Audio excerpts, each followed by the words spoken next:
Well, welcome back to Lucore Automotive Services. Today I'm working on something completely different. Not that. This. What? Why is there a big old hillbilly camper in your bay, Rich? Well, I'm glad you asked. A fellow over in Bexley had this thing, and he couldn't get it to run. I went over and looked at it, and I ended up owning it for $800. Now, before you tell me I'm crazy, because I know I'm crazy, it's actually not that bad. It's not as bad as one might think. It's not gross. It doesn't stink inside. It actually has really cool seats. It's got swivel buckets. Those will actually rotate around. It is an original AC truck, even though the AC is not hooked up to it. Got this nice retro 1982 interior. Window cranks, non-power locks, very basic and analog, very easy to fix, very easy to upkeep. The guy couldn't get it running, and I went over and looked at it, and my observations of it were that it had Moog ball joints in it that were brand new, sway bar bushings that are brand new, brakes all the way around, calipers, front hoses are new, 1-year-old battery, a new engine, a new carburetor, a new fuel pump, and a whole bunch of stuff inside that came with it, including a Coleman grill that's worth like $300 and has never been used. So I decided to bring this thing home, and we're going to see if we can get this thing running to basically go on car runs for picking up cars, and for maybe race car towing duty for going to the racetracks. Or I'll just fix it up so that it's good and operating correctly, and I'll just sell it, because that's what I do with a lot of these things that I buy. I buy a lot of vehicles that are broken and fix them up, and when I'm done fixing them up, I sell them. So this one I need to do a tune-up on, which all the parts for the tune-up I'm doing came with the truck: cap, rotor, plug wires, plugs. And I'm going to do a compression test to verify engine integrity. It does look to have been replaced. And then we'll do some carb tuning. I don't know, maybe we'll throw it up on the dyno, see if it makes a whole like 90 horsepower at the wheel. Probably not. I'm not sure it'll fit up there. It's probably too tall. But that would be hilarious to see that on the chassis dyno. It would probably take a calendar week to get up to RPM. But whatever. So I'm going to pull the doghouse off this thing, and we're going to get started on an old van tune-up. Oftentimes I do the front plugs on these through the wheel well, and the rear ones I think from underneath. I don't remember. It's been a while since I've done one of these. Got a lot of options in my head for this, which we're not going to talk about yet, because we're going to see what's going to become a reality on this thing. First things first, figuring out if the engine integrity is there, and then we'll go from there.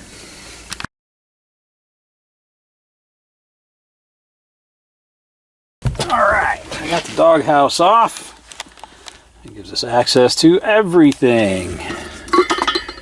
Need an air cleaner.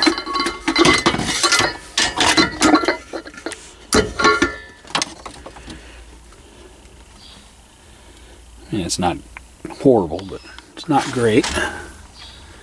It is a 4-barrel spread bore,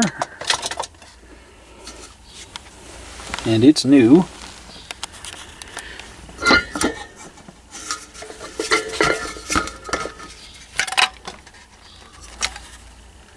Cap doesn't have very much wear on it, so that's good.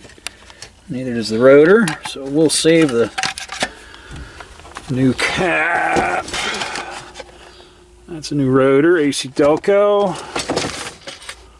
That sounds like, yep, cap. United Automotive Engine Parts, Cleveland.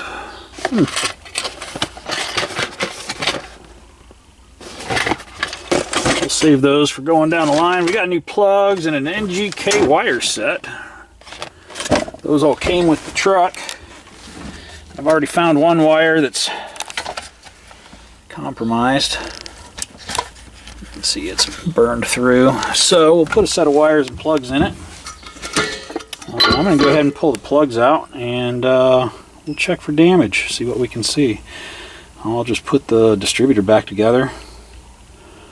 And then with the new plugs and wires installed, we will set timing because I think the timing is off substantially. So you can see my plugs are actually brand new. There's really no wear on them, but they're carbon fouled pretty bad. I'm going to clean them and put them back in and just see if I can get heat ranges off before I do a compression test, because they're not too bad to change out, even though they're in a van. Those cleaned up pretty good. These are the correct AC Delco R45TS's, which are correct for GMHEI, and they really don't have any wear to them. So I'm going to just clean them all up and put them back in the truck. Spend $0 and a little bit of time to see how this thing runs with clean plugs, clean fuel, and we will properly adjust the carburetor and properly adjust the engine timing and just see how it runs with that, and then we'll go forward from there. Those are a mismatched plug. It's a 45TS, this is a 44T. They have a different protrusion on the element and the porcelain. I was cleaning it and I'm like, well, why does that one look different? Oh, because it is different. Well, we'll get some more 45 RTSs. I might have some here. I'll have to take a look. These two from the passenger side rear are rough. There's no wear on them, but they are black as coal and probably not doing so well. Then the question will be, if all four on that side are cooked or carbon fouled, then is the heat riser operating correctly? Because it has a heat riser on it.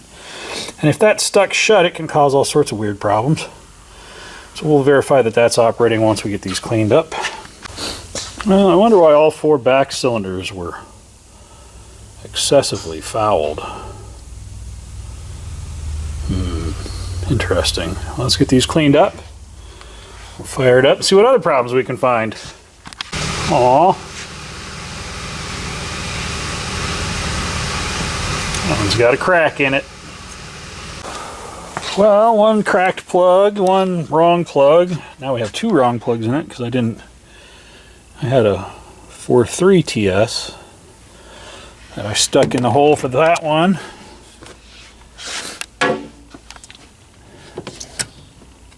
Progressive 4-barrel. That's surprising.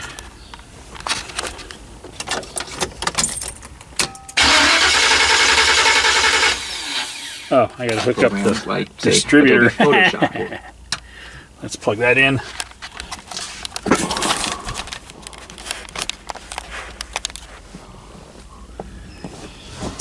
It's not gonna work without the dizzy hooked up.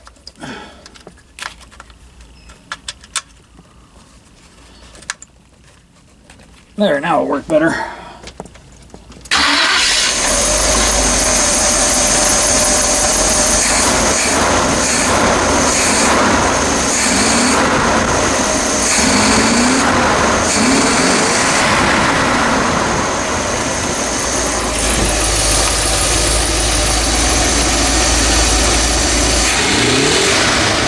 Boy, that's lazy.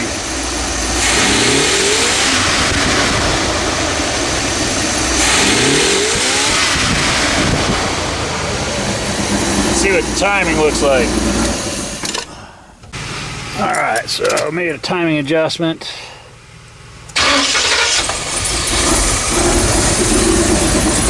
Sounds like I went the wrong way.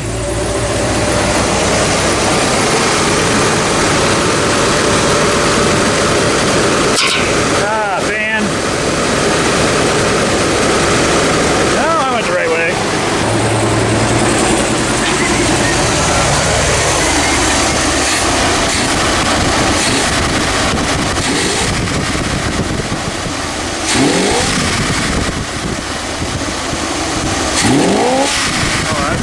gunner.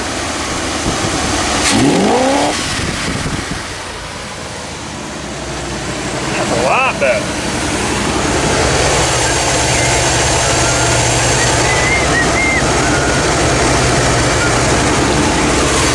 Has one of those plastic capillary tubes. We'll have to get a copper tube for the oil pressure gauge. Turn that idle speed down a little bit now that we've got our proper base timing. Looking pretty good, sounding pretty good. I still have the plug wires to put on, but I've got good heat signature with the thermal readout on all the exhaust tubes, so that's a step in the right direction. It sounds like it might actually run down the road now, because it did not before. So let's see if it'll get out of its own way. Alright, so my base timing was set at like 4 degrees, which is actually what this car calls for, but the emissions of the times, the timing was set for an emissions reason, not for performance. So I'm actually dialing 10 degrees of base timing into this, which picked it up quite a bit. And then I decided to check the carburetor because it's a new carburetor.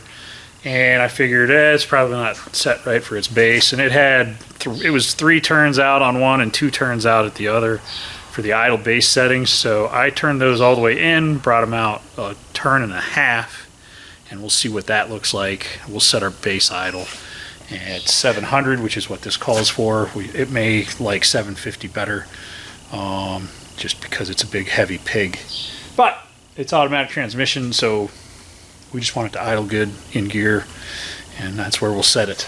But it's coming along, it's sounding better.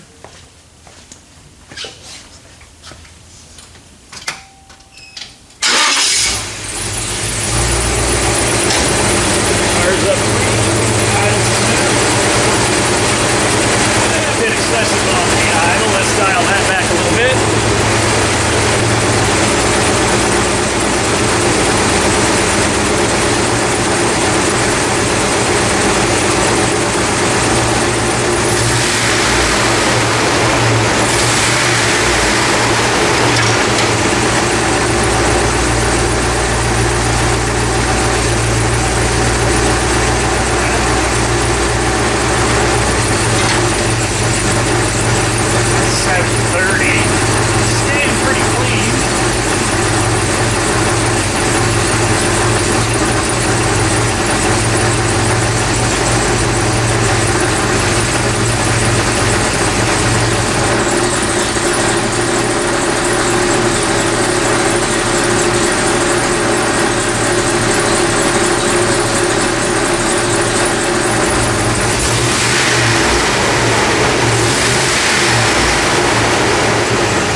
Muffler, loose baffles in the muffler. I don't know, we'll figure that out next. It's not much to look at. Let's see if she'll drive down the road.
looks like it's 150.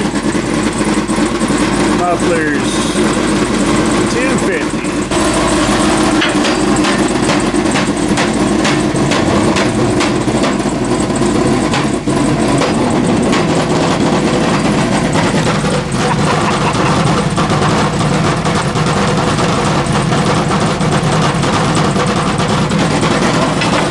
I guess I'm gonna have to get some mufflers for this one.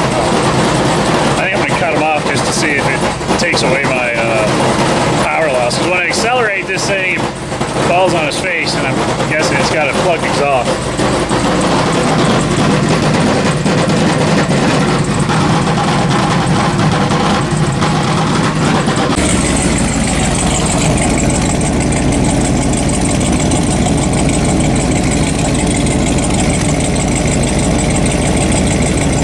Leave the back pressure.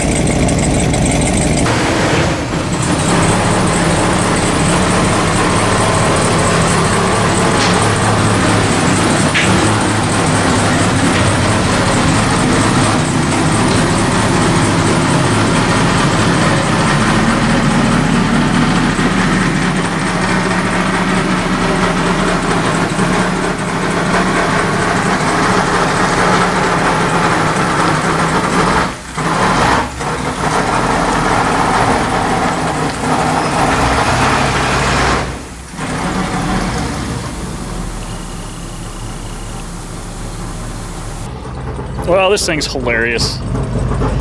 It's definitely going to need some exhaust work. It needs a rear brake hose. It needs a brake spled. The odometer works, but the speedometer does not, so I'll probably need to pick up a speedometer online. I'm sure I'll be able to find one of those relatively inexpensive. But there she is in all her glory. She runs, she drives, she stops.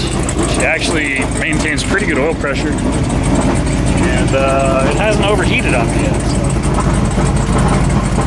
that's something. It's actually pretty impressive. I'm going to put it back on the rack for the night. It's mobile. It's mobile. It won't be in our way, so we can get it out and move it around. So yeah, I guess I'm going to go order some parts. Thanks for watching. Click like, subscribe, leave us a comment below.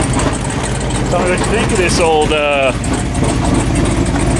Uncle Eddie's RV. What a pile.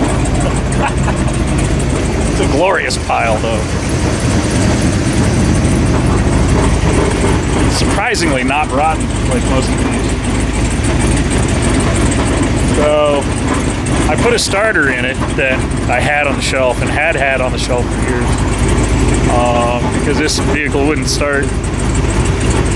And I put a starter in it. I charged the battery, fresh fuel, fresh oil change, got rid of the Fram oil filter, and then it ran and drove. So then I tuned it up. Well, then I just cleaned the plugs. I haven't even changed plug wires yet. The cap and rotor look maybe 10,000 miles old, if that, so they're fine. Clean the plugs, re-gap the plugs. Cooling fan seems to be working. It's got new hoses, new carburetor. Now it's set up and running correctly. New fuel pump. And all this stuff was on the truck. Like, I didn't buy anything for this. I haven't spent one penny more than what I bought it for $800. That's a pretty good deal in my book. Came with one of these propane Coleman camping grills, some chairs and some other stuff. Oh, and it's got new awning arms with it, so we'll put those on probably next.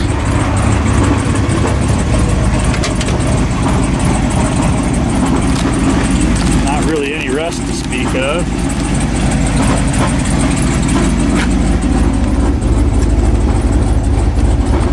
Pretty good for a old G-van. We could probably put some sound deadener in it.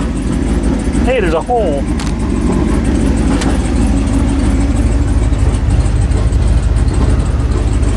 Trans Air seats.